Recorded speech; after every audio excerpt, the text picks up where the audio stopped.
Hey everybody, another fabulous edition of Bird Brain 66. My good buddy Brian Bretsch on my left or my right. What's up, Brian?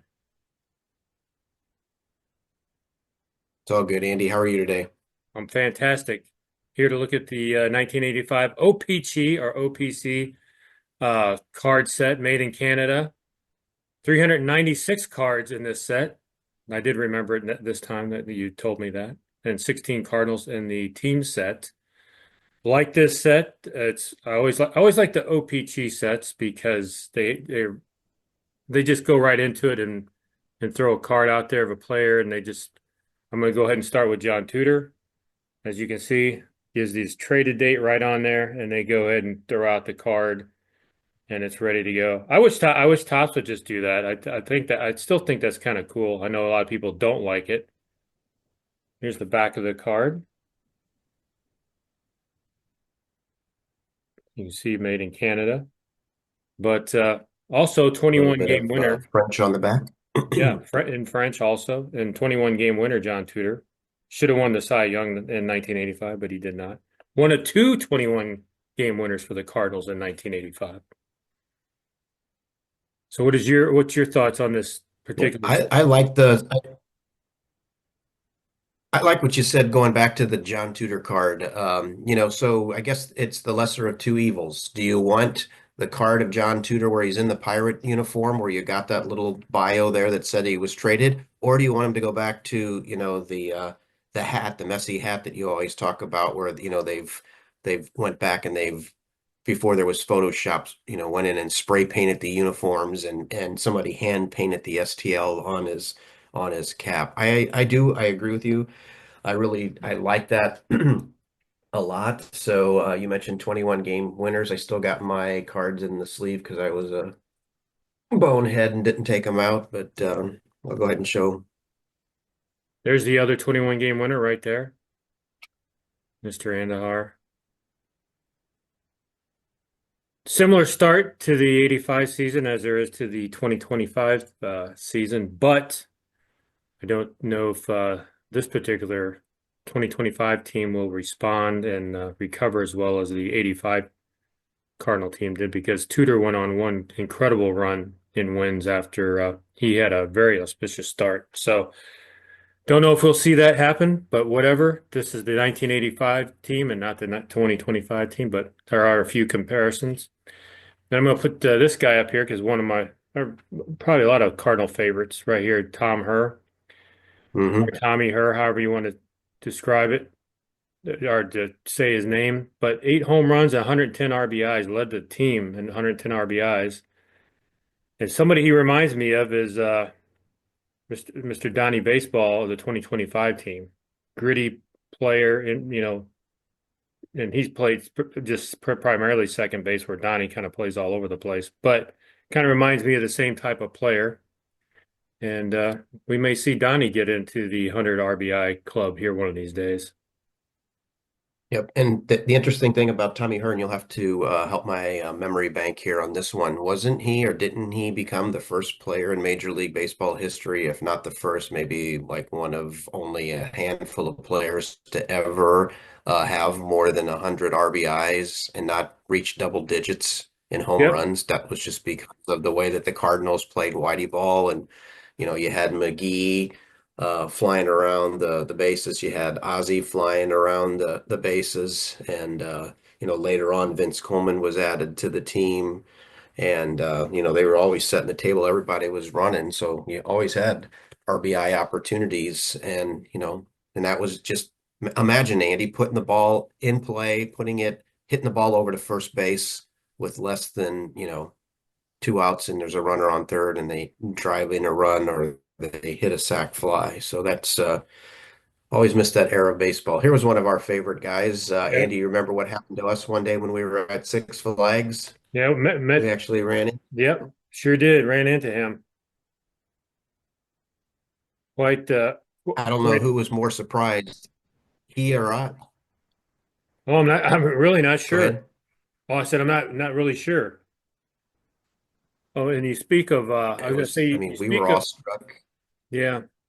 And you speak of Vince Coleman. Unfortunately, he doesn't get a card in this set, which I hate that he doesn't have one in here. but he rolled off 110 stolen bases in his rookie season, become rookie of the year. So unfortunate he does not have a card in this set. Who you got next? Well, we talked about the John Tudor card. There's There it another one is. like that, the Ripper. Very Yeah, I cool. think this is yep, I think this is what sets O Pee Chee apart is again, just that ability to, like you said, okay, it's time to put the set together. Let's just put Jack Clark, keep him in his Giants uniform, go ahead and say that he was acquired in a trade. And I don't know, I like the look and feel of it. And like you said, probably a lot of people don't, but I do. I think it's a cool look. There he is, part of the Running Redbirds, and a reference to another card set also. But there he is, Willie McGee, fan favorite, still fan favorite. Been coach for many years with the Cardinals, and just a fantastic ambassador for baseball and especially in the St. Louis area. Just always loved Willie. So what a trade that was for the Cardinals back in the day when they got him from the Yankees. That was just something else. Yeah. And like you said, I mean, whenever we showcase him as a random card or whatever and mention him, he always does really, really well. Whenever they flash, a photo, not a photo, but video of him in the dugout on the Jumbotron at the games, I mean, he still gets a lot of love from the fans. There he is, Mr. Consistency, Bob Force. Two no-hitters. Yeah, two no-hitters in Cardinal history. That's pretty incredible. I remember listening to one of them on KMOX radio because I was grounded. It was during the school year, and I was doing homework that I had not completed previously. So there you have it. I do remember. And believe it or not, for people who can't realize this, sometimes you got the visual better listening to it on the radio back in the day than you did from the actual video because I wasn't allowed to watch TV as I was grounded. So I'd listen to it on the radio while I was doing my homework. Well, I apologize if I had anything to do with you being grounded, because usually like Forrest Gump said, that we were like peas and carrots. So if you were grounded, most likely I was grounded because I had something to do as the instigator, or there's a couple of other friends of ours that will remain nameless on this show that Yeah, it was kind of like a domino effect. We'll just we'll leave it at that. put the Wizard up there, who had a very historic home run in the playoffs. So go crazy, folks. Everybody remembers that call by Jack Buck. So there he is on his O Pee Chee card. I like that look too for some Yeah. reason. That's just a really sharp looking card of Ozzy. I like the him in all red, and I love the little O Pee Chee logo there up in the corner. But just a Yeah, great really, card. really cool cards. And one thing I do like about these, and unlike some of the ones you get in the 70s, pretty straight cut because a lot of those you get in the 70s are off cut, off center, and you're even. I mean, it's almost impossible to find some that are even centered. Yeah, From those and we're days. just talking the OPGs Yes. because where let me just grab another card here. I just set down. I'm going to show everybody what you're talking about here for those who don't know. I'll go ahead and throw up another one here while you're doing that. Yeah, please. Everybody knows this guy, Ricky Horton, Cardinal Radio. There you go. You'll see him a lot of times in post game interview on what are we on now? FanDuel Network or whatever it's on, or MLB Network or whatever, wherever you find Cardinal baseball these days, because it's all over the place. But there's Mr. Ricky Horton. So this is what I'm talking about. Might be the look. My finger's kind of covering it, but you get the idea where the bottom of the card is chopped off, and then here's the next card that's in print. But Yep. that's a lot. That's Andy's point. There are a lot of cards in our OPG collections where, like he said, miscut. But anyway, let me go back and show. I thought I grabbed the next guy. I did not. So who do you have next, Andy? I was doing that. Oh, Set down. as we had two really good catchers that year, Tom Nieto. I shouldn't say obviously, but he was actually had more appearances at catcher than Darrell Porter did in 1985, believe it or not. And there's Darrell Porter right there. Kind of similar situation that we got going on now. That's why I said these teams really mirror each other and how things are kind of going. But But we'll see how the rest of the season plays out.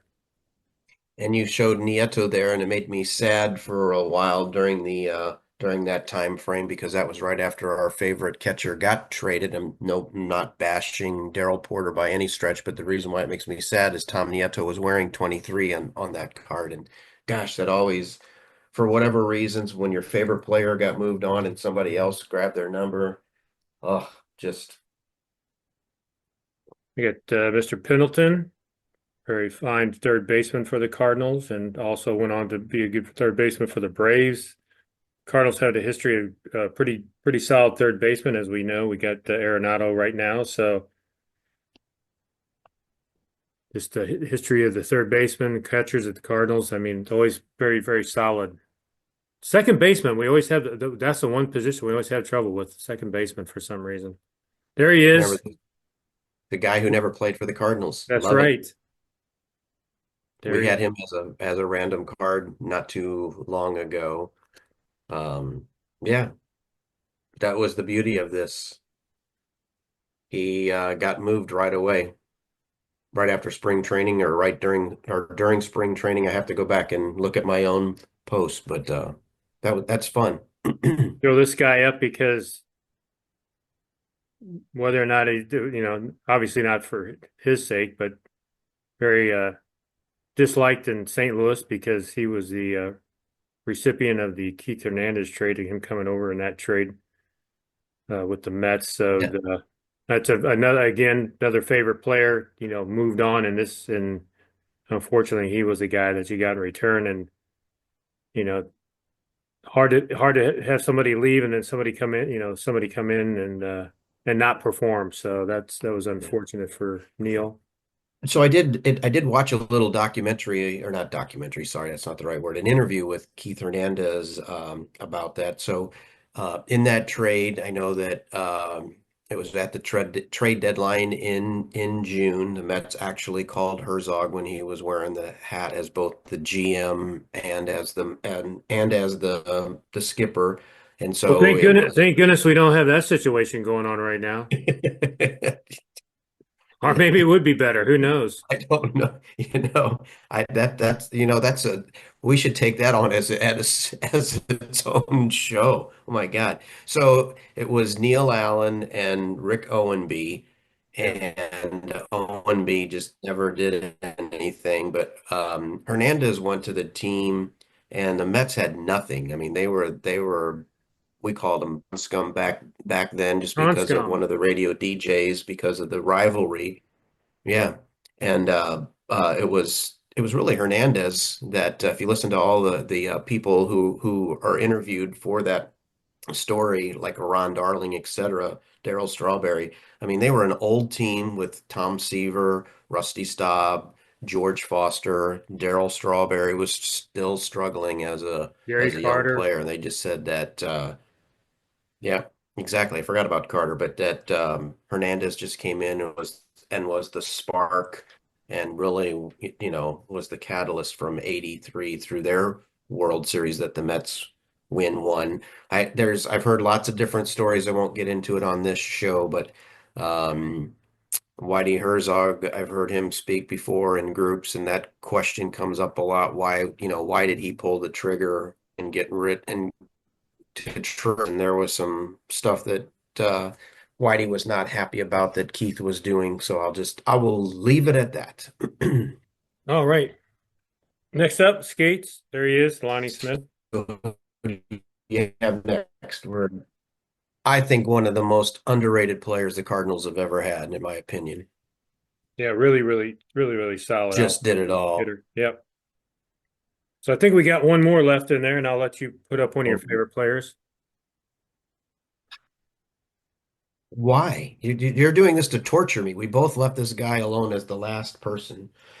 All right, should we just put him up together Well, I'll pull that out of the sleeve. on three?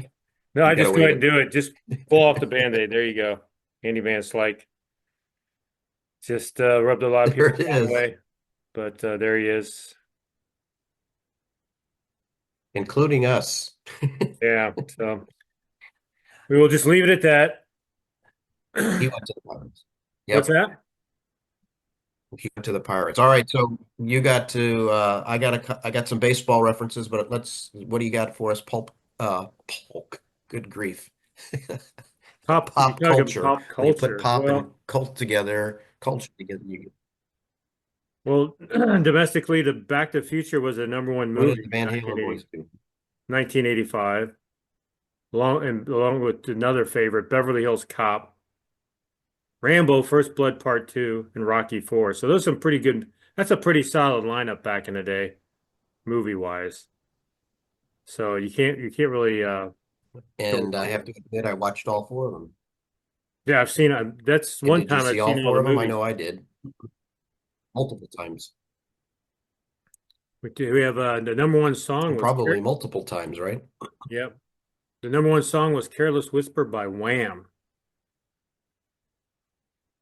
And they also had a number three song, Wake Me Up Before You Go Go. So there I'll you are. just leave that one alone. Yeah, just letting you have that.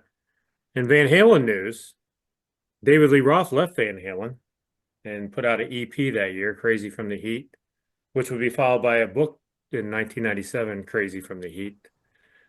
Had a little success with that EP that he put out, Just a Gigolo, California Girls, and he was a recipient of the very lively MTV back in the day. So he was able to put out some pretty cool videos for that time period. You go back and look at them now, they're probably not as cool as they were back when they came out.